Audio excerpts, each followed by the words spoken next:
Sandy from parkerlings.com. Now, if you've been watching us for a little while, then you know that we're in the process of selling our house in the UK and moving to America. We made the decision to move back in July of 2020, and we've been preparing the house for sale, clearing out, selling our stuff on eBay and working on the US visa ever since. Well, we just wanted to give you a little update because we're excited that earlier this week we accepted an offer on the house and are now moving into the phase of getting the contract agreed and the sale finalized.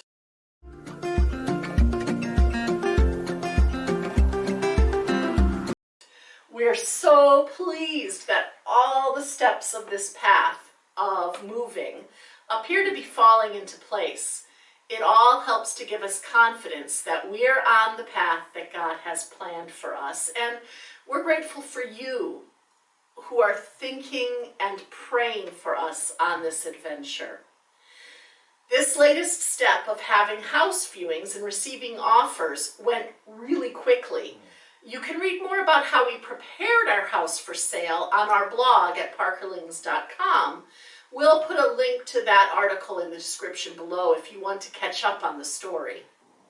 Our house went onto the market on Boxing Day, 26th of December, and we had our first viewings arranged about 2 weeks later on the 11th of January and the 15th of January. On the evening of the 15th, we received 2 competing offers for the property, both from first-time buyers, and the first offer quickly agreed up on their best and final offer to that of the second offer. So, for us, the question of which one to choose came down to which party was in the best position to move as quickly as the solicitors could finalise the contract. Yeah, because of the 2 offers, we were grateful that our estate agent Vera was willing and able to negotiate on our behalf. And she arranged the extra step of getting the 2 parties to discuss their ability to afford the property with the agency's mortgage broker. The offer that was initially the higher of the 2 ended up not being the stronger financial position, so Vera held off immediately accepting it. That gave us a few days of nail biting because the second party wanted a second viewing.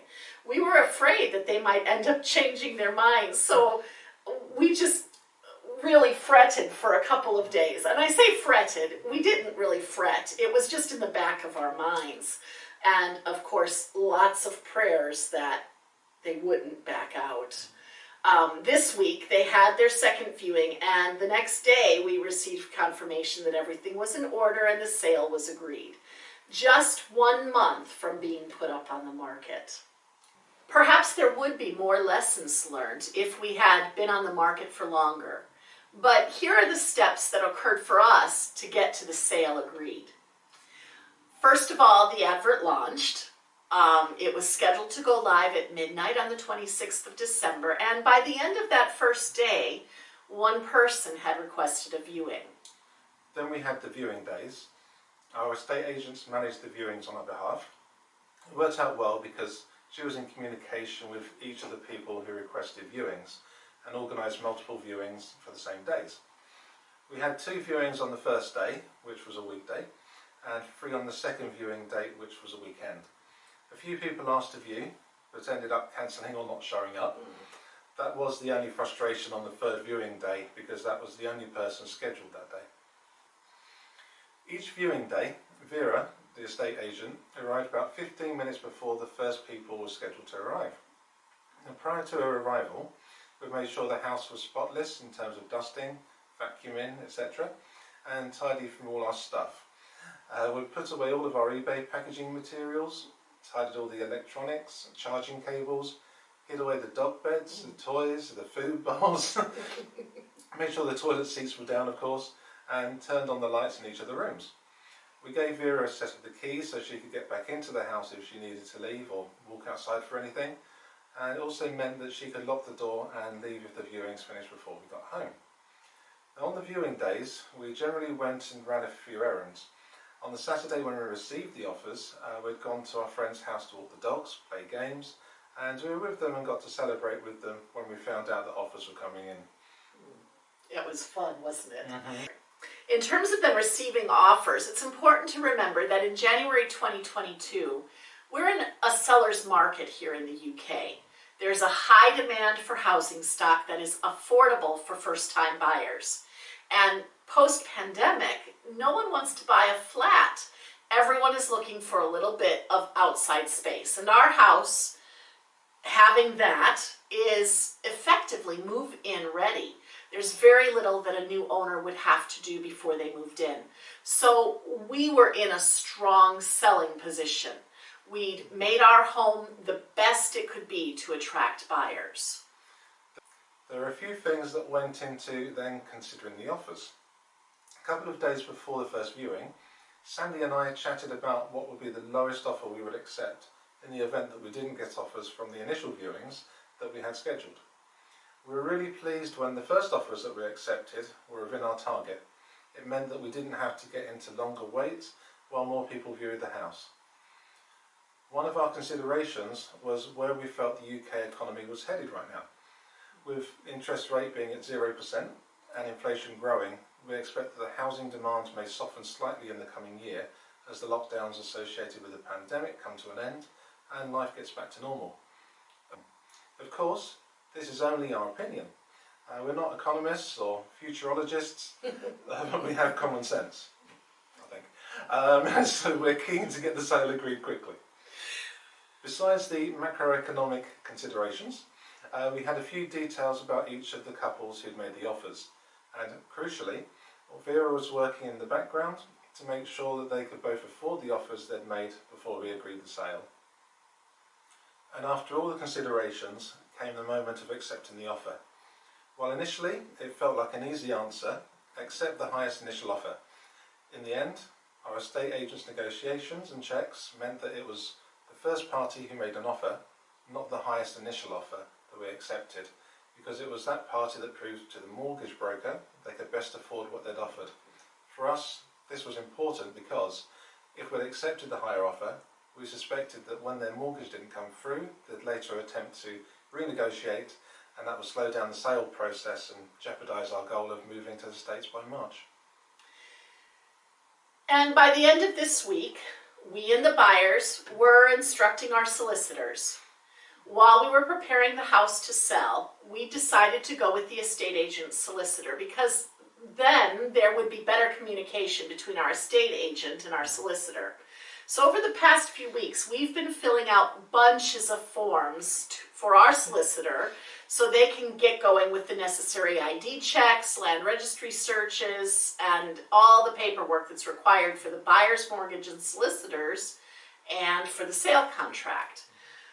There were a lot of forms to file and documents to get copied so they could be provided. Gas and electric inspection certificates from when we had the boiler and kitchen installed and inspected, window warranty certificates, land registry letters from when we paid off the mortgage, copies of our passports and bank statements.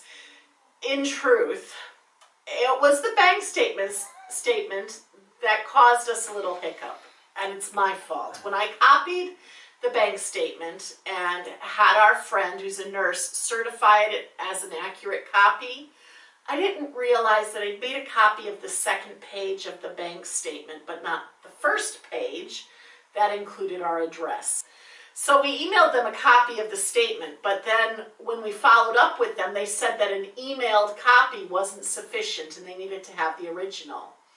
Thank God we haven't gone paperless with our bank statements and still receive them by post. They said that a printout from internet banking wouldn't have been sufficient. What a palaver in this day and age. Oh, gosh. So what's next? That brings you up to date with where we are with the sale of our UK house. We are now waiting for the lawyers and the buyer's mortgage provider to run their processes. And we'll let you know more as we get closer to the closing and moving dates. Well, I continue to sell stuff on eBay. We've given away to friends anything that they've wanted, including our garden bench and the potted Christmas tree that we've nurtured for the past few years.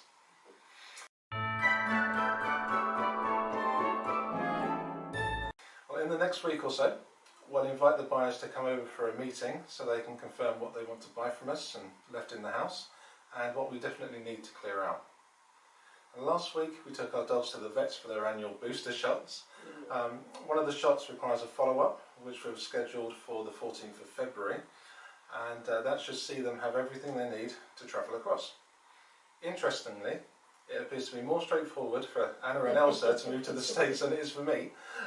It seems though, from our limited research, it's easier for pets to go to America than to enter the UK. We plan to use a pet travel company rather than try to facilitate their transport ourselves directly with the airline.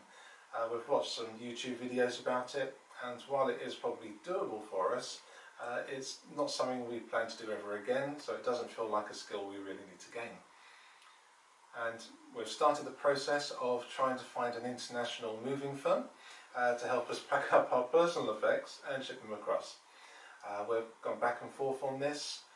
First we were trying to decide how big a container we'd need, and then we decided to just try to get rid of everything but the bare minimum that we could take across in a couple of trips in luggage, storing what we couldn't take in my parents' loft. They don't know about that necessarily, but now we've decided to take everything that would be of use in our new life. Like many of the craft items, Sandy's purchasing various gardening tools that I required. We're still working through all of the UK-wide appliances that we have. We're making notes of these for our church's new pastor as well, who is planning to move here to the UK in the summer. And we hope that his family will be able to make use of many of these if the new buyers decide they don't want or need them. So that brings you up to date on our UK house sale and process. We hope that you're enjoying these video updates, and if you have any questions or want us to cover other aspects of the experience, please let us know in the comments below. Thanks so much for watching us today. We hope that we get to talk to you again soon. God bless. God bless.